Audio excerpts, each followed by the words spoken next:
باب جس نے سلام کرنے میں بخل کیا۔ حدیث نمبر 1041۔ سیدنا عبداللہ بن عمر بن عاص رضی اللہ عنہما فرماتے ہیں کہ سب سے بڑا جھوٹا وہ ہے جو جھوٹی قسم کھائے، بخیل وہ ہے جو سلام کرنے میں کنجوسی کرے، اور سب سے بڑا چور وہ ہے جو نماز میں چوری کرے۔ یہ روایت ضعیف ہے۔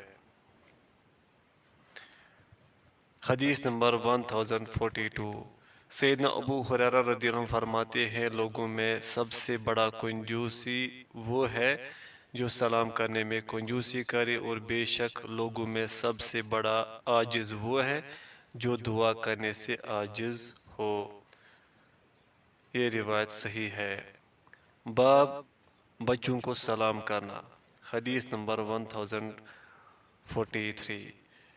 جناب ثابت بنانی رحمہ اللہ کہتے ہیں کہ سیدنا انس بن مالک رضی اللہ عنہ بچوں کے پاس سے گزرے تو انہیں سلام کیا اور فرمایا نبی صلی اللہ علیہ وسلم بھی ان بچوں کے ساتھ یہی عمل کیا کرتے تھے۔ صحیح البخاری و صحیح مسلم۔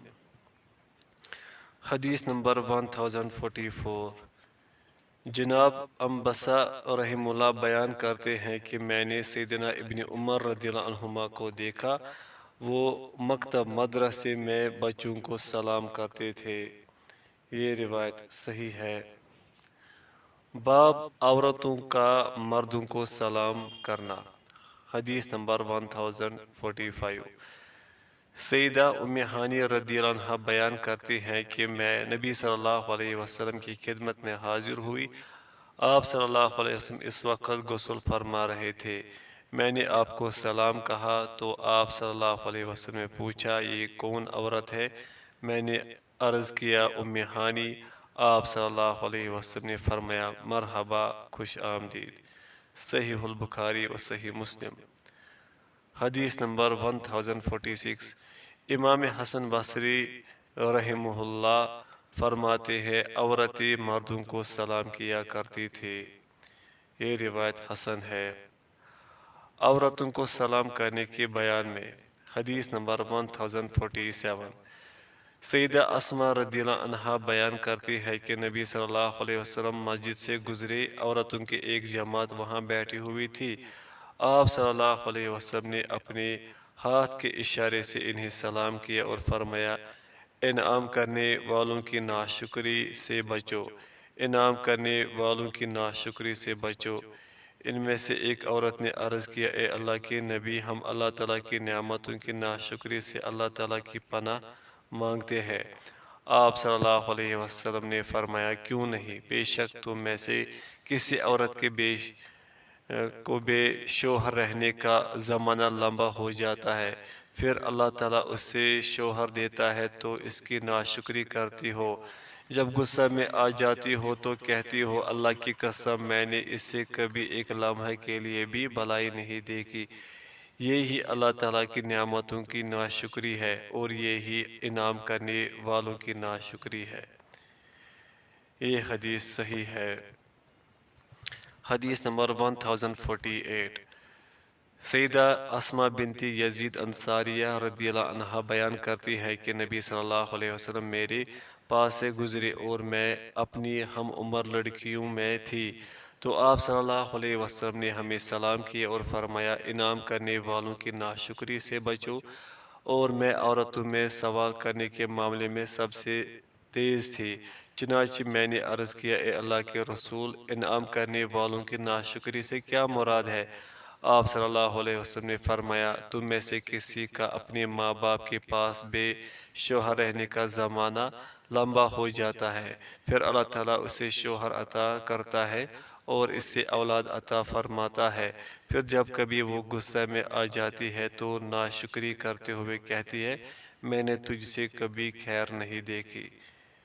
یہ روایت صحیح ہے۔ باب جس نے کسی کو مخصوص کر کے سلام کرنے کو مکروہ جانا۔ حدیث نمبر 1049۔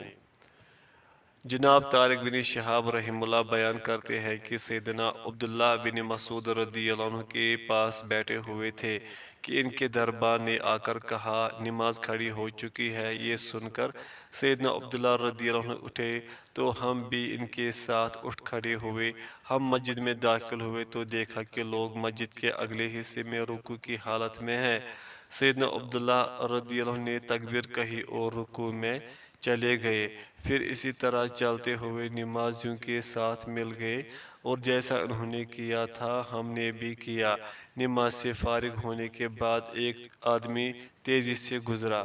اس نے کہا السلام علیکم السلام یا ابا عبد الرحمن، تو انہوں نے فرمایا اللہ تعالیٰ نے سچ فرمایا اور اس کے رسول نے ٹھیک ٹھیک پہنچایا۔ جب ہم نماز پڑھ چکے تو وہ اپنے گھر میں داخل ہو گئے اور ہم اپنی جگہ پر بیٹھے ان کا انتظار کرنے لگے کہ وہ باہر آ جائے۔ ہم میں سے بعض نے بعض سے کہا تم میں سے کون ان سے پوچھے گا کہ آپ نے سلام کا جواب نہیں دیا اور یوں کہہ دیا کہ اللہ نے سچ فرمایا اور رسول اللہ صلی اللہ علیہ وسلم نے ٹھیک ٹھیک پہنچایا۔ طارق بن شہاب رحم اللہ نے کہا میں ان سے پوچھوں گا۔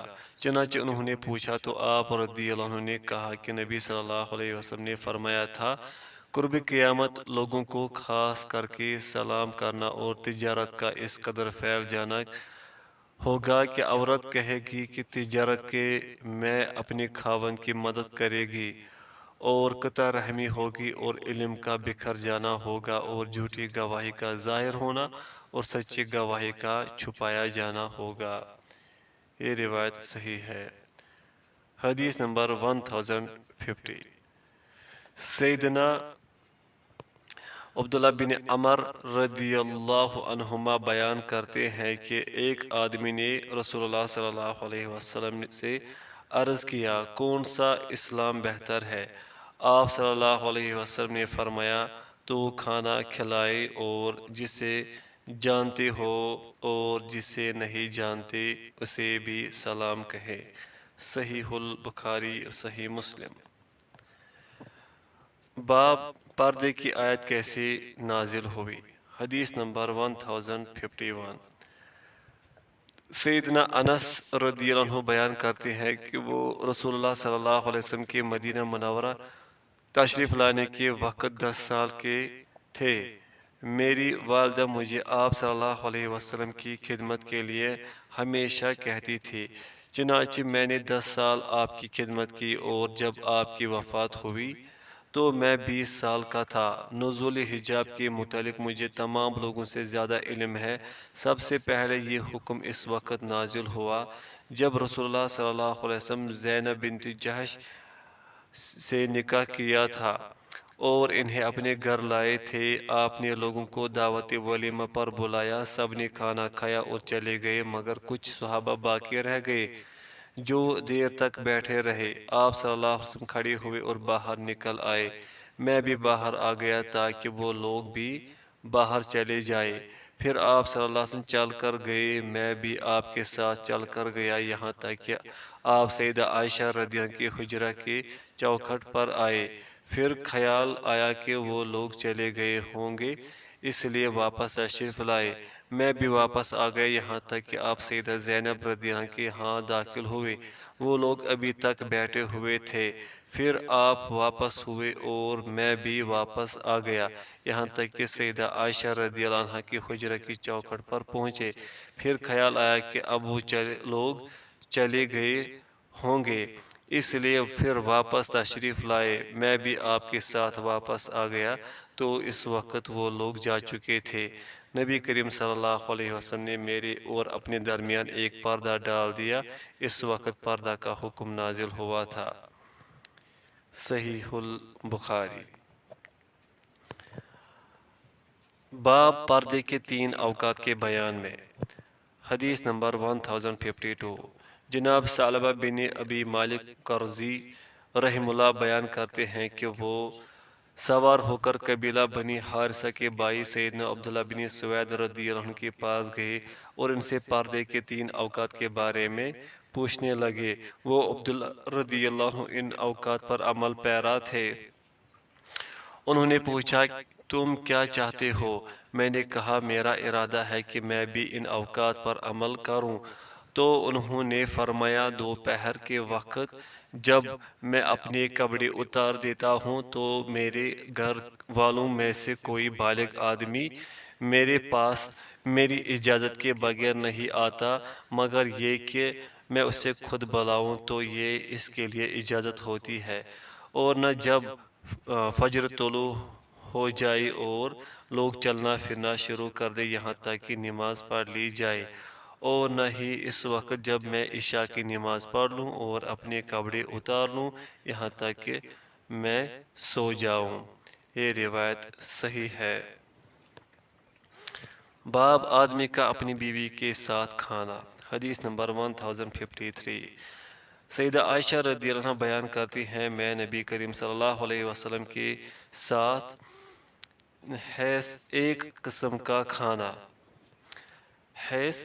کا کھانا جو کھجور گھی اور ستو سے تیار کیا جاتا ہے کھا رہی تھی کہ سیدنا عمر رضی اللہ عنہ ہمارے پاس سے گزرے۔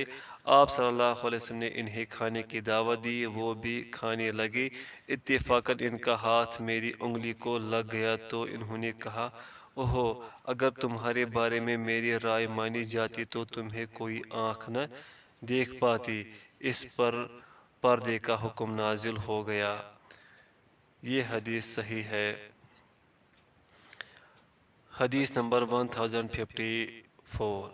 جناب سالم بن سرج رحمہ اللہ جو کہ ام صبیہ خولہ بنت قیس رضی اللہ عنہا کے غلام ہے اور وہ خارجہ بن حارث رحمہ اللہ کی دادی ہیں، بیان کرتے ہیں کہ انہوں نے اپنی دادی کو کہتے ہوئے سنا میرا اور رسول اللہ صلی اللہ علیہ وسلم کا ہاتھ یک کے بعد دیگرے ایک ہی برتن میں پڑتا تھا۔ یہ روایت صحیح ہے۔ باب جب کوئی کسی غیر رہائشی گھر میں داخل ہو۔ حدیث نمبر 1055۔ سیدنا عبداللہ بن عمر رضی اللہ عنہما فرماتے ہیں جب کوئی شخص غیر رہائشی گھر میں داخل ہو تو اسے چاہیے کہ یہ کلمات کہے السلام علینا وعلی عباد اللہ الصالحین، سلام ہم پر اور اللہ کے نیک بندوں پر۔ یہ روایت حسن ہے۔ حدیث نمبر 1056۔ سیدنا ابن عباس رضی اللہ عنہ نے فرمایا کہ لا تدخلوا سے لے کر اہلہا، اپنے گھر کے سوا اور گھروں میں داخل نہ ہو یہاں تک کہ اجازت لے لو اور وہاں رہنے والوں کو سلام کہو۔ اس آیت سے استثناء کرتے ہوئے فرمایا اس آیت میں یہ حکم مستثنیٰ ہے جو اگلی آیت میں ہے لیس علیکم سے لے کر ما تکتمون، تم پر کوئی گناہ نہیں کہ ان گھروں میں داخل ہو جن میں کوئی نہیں رہتا اور اس گھر میں تمہارے فائدے کی کوئی چیز ہو۔ اللہ تعالیٰ جانتا ہے جو کچھ تم ظاہر کرتی ہو اور جو کچھ تم چھپاتے ہو۔ یہ روایت صحیح ہے۔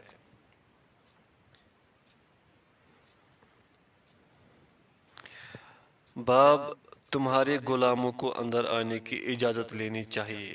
حدیث نمبر 1057۔ سیدنا ابن عمر رضی اللہ عنہما نے آیت لِيَسْتَأْذِنُكُمُ الَّذِينَ مَلَكَتْ أَيْمَانُكُمْ، تمہارے غلاموں کو بھی اندر آنے کی اجازت لینی چاہیے کے بارے میں فرمایا یہ حکم مردوں کے لیے ہے عورتوں کے لیے نہیں۔ یہ روایت ضعیف ہے۔ باب اللہ تعالیٰ کا فرمان جب تم میں سے لڑکے بلوغت کو پہنچ جائے۔ حدیث نمبر 1058۔ امام نافع رحمہ اللہ سیدنا ابن عمر رضی اللہ عنہما سے روایت کرتے ہیں کہ جب ان کا کوئی بیٹا بالغ ہو جاتا تو وہ اسے الگ کر دیتے، پھر وہ ان کے پاس صرف اجازت سے ہی آتا تھا۔ یہ روایت صحیح ہے۔ باب اپنی والدہ سے اجازت طلب کرے۔ حدیث نمبر 1059۔ جناب علقمہ رحمہ اللہ بیان کرتے ہیں کہ ایک آدمی سیدنا عبداللہ بن مسعود رضی اللہ عنہ کے پاس آیا اور ان سے پوچھا کیا میں اپنی والدہ سے بھی اجازت طلب کروں؟ آپ رضی اللہ عنہ نے فرمایا تم ہر وقت اسے دیکھنا پسند نہیں کر سکتے، لہذا اجازت لے کر اس کے پاس جاؤ۔ یہ روایت صحیح ہے۔ حدیث نمبر 1060 جناب سلیم بن نذیر مسلم بن نذیر رحمہ اللہ بیان کرتے ہیں کہ ایک آدمی نے سیدنا حذیفہ رضی اللہ عنہ سے پوچھا کیا میں اپنی والدہ سے بھی اجازت طلب کروں؟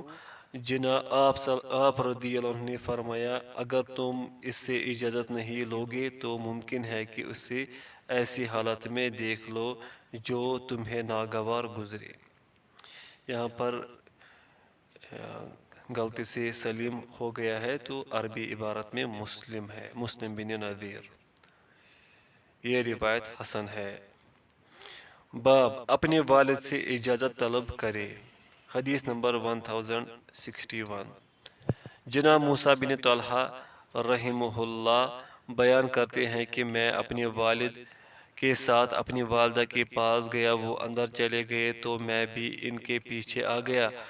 انہوں نے میری طرف دیکھا اور میرے سینے پر ایسا مارا کہ مجھے اپنی سرین کے بل بٹھا دیا، پھر کہا کیا تو بغیر اجازت کے داخل ہوتا ہے؟ یہ روایت ضعیف ہے۔ باب اپنے والد اور بیٹے سے اجازت طلب کرے۔ حدیث نمبر 1062 سیدنا جابر رضی اللہ عنہ فرماتے ہیں آدمی اپنے بیٹے اور اپنی والدہ سے اندر آنے کی اجازت طلب کرے اگرچہ وہ بوڑھی ہو، اور اپنے بھائی اور اپنی بہن اور اپنے والد سے بھی۔ یہ روایت ضعیف ہے۔ باب اپنی بہن سے اجازت طلب کرے۔ حدیث نمبر 1063 جناب عطا رحمہ اللہ کہتے ہیں کہ میں نے سیدنا ابن عباس رضی اللہ عنہما سے پوچھا کیا میں اپنی بہن سے بھی اجازت طلب کروں؟ انہوں نے فرمایا ہاں۔ میں نے اپنی بات دہراتے ہوئے کہا میری زیر پرورش میری دو بہنیں ہیں، میں ان کی پرورش کرتا ہوں اور ان پر خرچ کرتا ہوں، کیا ان سے بھی اجازت لوں؟ فرمایا ہاں۔ کیا تو یہ بات پسند کرتا ہے کہ ان دونوں کو عریاں حالت میں دیکھے؟ پھر انہوں نے یہ آیت تلاوت کی یا ایھا الذین آمنوا سے لے کر ثلاث عورات لکم، اے ایمان والو تم سے اجازت طلب کرنی چاہیے ان لوگوں کو جو تمہاری ملکیت میں ہیں اور انہیں بھی جو تم میں سے بلوغت کو نہیں پہنچے، نماز فجر سے پہلے اور جس وقت تم دوپہر کو اپنے کپڑے اتار دیتے ہو، اور نماز عشاء کے بعد، یہ تین تمہارے لیے پردے کے اوقات ہے۔ فرمایا ان لوگوں کو اجازت کا حکم پردے کے ان تین مواقع میں ہی دیا گیا ہے جو آیت میں مذکور ہے۔ فرمایا وَإِذَا بَلَغَ الْأَطْفَالُ مِنْكُمُ الْحُلُمَ، اور جب تم میں لڑکے بلوغت کو پہنچ جائے تو چاہیے کہ اسی طرح اجازت لے کر آیا کرے جس طرح ان کے بڑے اجازت لیتے ہیں۔ سیدنا ابن عباس رضی اللہ عنہما نے فرمایا اجازت لینا واجب ہے۔ ابن جریج رحمہ اللہ نے یہ لفظ زیادہ کہے ہیں کہ تمام لوگوں پر واجب ہے۔ یہ روایت صحیح ہے۔ باب اپنے بھائی سے اجازت طلب کرے۔ حدیث نمبر 1064 سیدنا عبداللہ بن مسعود رضی اللہ عنہ فرماتے ہیں آدمی اپنے والد، والدہ، اپنے بھائی اور اپنی بہن سے اجازت طلب کرے۔ یہ روایت ضعیف ہے۔ باب اجازت طلب کرنا 3 بار ہے۔ حدیث نمبر 1065 جناب عبید بن عمیر رحمہ اللہ بیان کرتے ہیں کہ سیدنا ابو موسیٰ اشعری رضی اللہ عنہ نے سیدنا عمر رضی اللہ عنہ سے اندر آنے کی اجازت طلب کی تو انہیں اجازت نہ ملی، گویا کہ وہ عمر رضی اللہ عنہ مشغول تھے۔ سیدنا ابو موسیٰ رضی اللہ عنہ واپس لوٹ گئے۔ جب سیدنا عمر رضی اللہ عنہ فارغ ہوئے تو فرمایا میں نے عبداللہ بن قیس ابو موسیٰ رضی اللہ عنہ کی آواز نہیں سنی تھی، اسے اندر آنے کی اجازت دے دو۔ عرض کیا گیا وہ تو واپس چلے گئے ہیں۔ پس آپ نے انہیں بلوایا تو انہوں نے کہا ہمیں اسی بات کا حکم دیا جاتا تھا۔ سیدنا عمر رضی اللہ عنہ نے فرمایا میرے پاس اس بات پر گواہ لاؤ۔ سیدنا ابو موسیٰ رضی اللہ عنہ انصار صحابہ کی مجلس میں گئے اور ان سے پوچھا تو انہوں نے کہا اس پر آپ کے لیے ہم میں سب سے چھوٹا شخص ابو سعید خدری رضی اللہ عنہ گواہی دے گا۔ وہ سیدنا ابو سعید خدری رضی اللہ عنہ کو ساتھ لے گئے تو سیدنا عمر رضی اللہ عنہ نے فرمایا رسول اللہ صلی اللہ علیہ وسلم کے حکم میں سے یہ حکم مجھ پر مخفی رہا، مجھے بازاروں کے سودوں نے مشغول رکھا، یعنی تجارت کے لیے نکلنے کی وجہ سے مجھے پتہ نہ چل سکا۔ یہ روایت صحیح بخاری و صحیح مسلم میں ہے۔ باب سلام کے بغیر اجازت طلب کرنا۔ حدیث نمبر 1066۔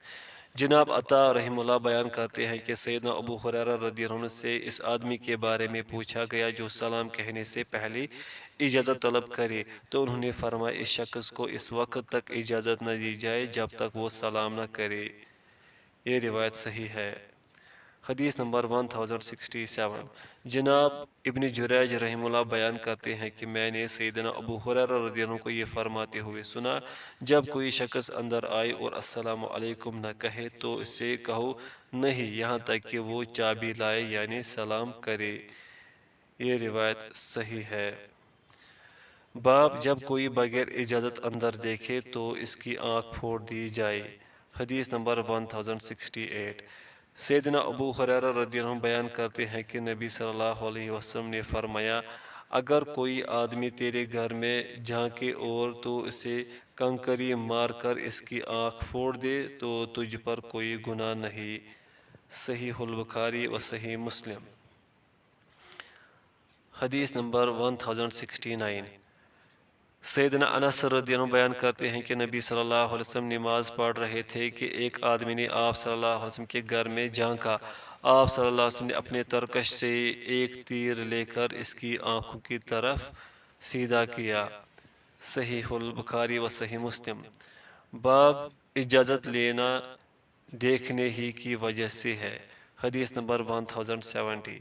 سیدنا سہل بن سعد رضی اللہ عنہ بیان کرتے ہیں کہ ایک آدمی نے نبی صلی اللہ علیہ وسلم کے دروازے کے سوراخ میں سے جھانکا اور آپ صلی اللہ علیہ وسلم کے پاس ایک کنگھی تھی جس سے آپ اپنے سر کو کھجلا رہے تھے۔ جب نبی صلی اللہ علیہ وسلم نے اسے دیکھا تو فرمایا اگر میرے علم میں آ جاتا کہ تو مجھے دیکھ رہا ہے تو میں اس کنگھی کو ضرور تیری آنکھ میں مارتا۔ صحیح البخاری و صحیح مسلم۔ حدیث نمبر 1071۔ نبی صلی اللہ علیہ وسلم نے فرمایا اجازت تو دیکھنے ہی کی وجہ سے مقرر کی گئی ہے۔ صحیح البخاری و صحیح مسلم۔ حدیث نمبر 1072۔ سیدنا انس رضی اللہ عنہ بیان کرتے ہیں کہ ایک آدمی نے نبی صلی اللہ علیہ وسلم کی حجرہ مبارک کے سوراخ میں سے اندر جھانکا تو رسول اللہ صلی اللہ علیہ وسلم نے نیزہ سیدھا کر دیا تو اس آدمی نے اپنا سر باہر نکال لیا۔ صحیح البخاری و صحیح مسلم۔ باب جب مرد کسی مرد کو اس کے گھر میں سلام کرے۔ حدیث نمبر 1073۔ سیدنا ابو موسیٰ اشعری رضی اللہ عنہ بیان کرتے ہیں کہ میں نے سیدنا عمر رضی اللہ عنہ سے 3 مرتبہ اندر آنے کی اجازت طلب کی لیکن مجھے اجازت نہ دی گئی تو میں واپس لوٹ آیا۔ پھر انہوں نے میری طرف ایک آدمی بھیجا اور فرمانے لگے اے عبداللہ ابو موسیٰ کیا تم پر میرے دروازے پر ٹھہرنا دشوار ہو گیا تھا؟ جانو کہ لوگوں کو بھی اسی طرح تمہارے دروازے پر ٹھہرنا دشوار گزرتا ہے۔ میں نے کہا بلکہ میں نے تو آپ رضی اللہ عنہ سے 3 بار اجازت طلب کی ہے لیکن مجھے اجازت نہیں ملی تو میں واپس چلا گیا۔ انہوں نے فرمایا یہ تم نے کس سے سنا ہے؟ میں نے عرض کیا میں نے یہ نبی صلی اللہ علیہ وسلم سے سنا ہے۔ انہوں نے فرمایا کیا تم نے نبی صلی اللہ علیہ وسلم سے وہ بات سنی ہے جو ہم نے نہیں سنی؟ اگر تم اپنی اس بات پر کوئی گواہ نہ لائے تو میں تمہیں عبرت بنا دوں گا۔ ابو موسیٰ رضی اللہ عنہ کہتے ہیں میں باہر نکلا اور مسجد میں بیٹھی ہوئی انصار کی ایک جماعت کے پاس آیا۔ میں نے ان سے اس کے متعلق پوچھا تو انہوں نے کہا کیا کوئی شخص اس میں بھی شک کر سکتا ہے؟ میں نے انہیں بتا دیا جو کچھ سیدنا عمر رضی اللہ عنہ نے فرمایا تھا۔ انہوں نے کہا ہم میں سب سے چھوٹا آدمی آپ کے ساتھ جائے گا۔ چنانچہ ابو سعید خدری رضی اللہ عنہ یا ابو مسعود رضی اللہ عنہ میرے ساتھ سیدنا عمر رضی اللہ عنہ کی طرف چل پڑے اور ان سے کہا کہ ایک دفعہ ہم نبی صلی اللہ علیہ وسلم کے ساتھ نکلے، آپ صلی اللہ علیہ وسلم کا ارادہ سیدنا سعد بن عبادہ رضی اللہ عنہ کے پاس جانے کا تھا، یہاں تک کہ آپ صلی اللہ علیہ وسلم ان کے پاس تشریف لائے اور انہیں سلام کیا۔ آپ صلی اللہ علیہ وسلم کو اندر آنے کی اجازت نہیں دی گئی۔ پھر آپ نے دوسری بار سلام کیا، پھر تیسری مرتبہ سلام کیا، لیکن پھر بھی آپ کو اجازت نہ دی گئی۔ تو آپ صلی اللہ علیہ وسلم نے فرمایا ہم پر جو حکم واجب تھا ہم نے پورا کر دیا۔ پھر آپ صلی اللہ علیہ وسلم واپس لوٹے تو سیدنا سعد رضی اللہ عنہ نے آپ صلی اللہ علیہ وسلم کو پیچھے جا کر راستہ میں پا لیا اور عرض کیا اے اللہ کے رسول، مجھے اس ذات کی قسم جس نے آپ کو حق کے ساتھ بھیجا ہے، آپ نے جتنی مرتبہ بھی سلام کیا میں اسے سن رہا تھا اور آہستگی سے جواب بھی دے رہا تھا، لیکن میں اس بات کو پسند کرتا تھا کہ آپ میرے اور میرے گھر والوں پر کثرت سے سلام فرمائے۔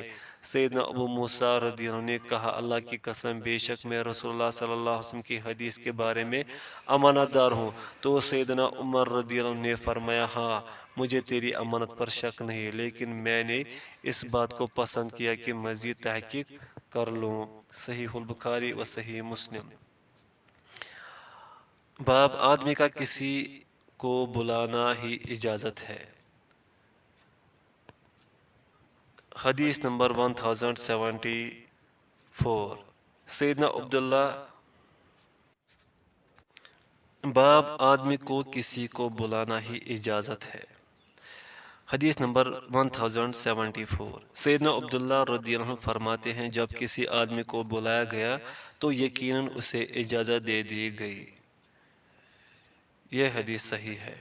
حدیث نمبر 1075 سیدنا ابو ہریرہ رضی اللہ عنہ بیان کرتے ہیں کہ نبی کریم صلی اللہ علیہ وسلم نے فرمایا جب تم میں سے کسی کو بلایا جائے تو جائے پھر وہ قاصد کے ساتھ ہی آ جائے تو اس کے لیے اجازت ہے۔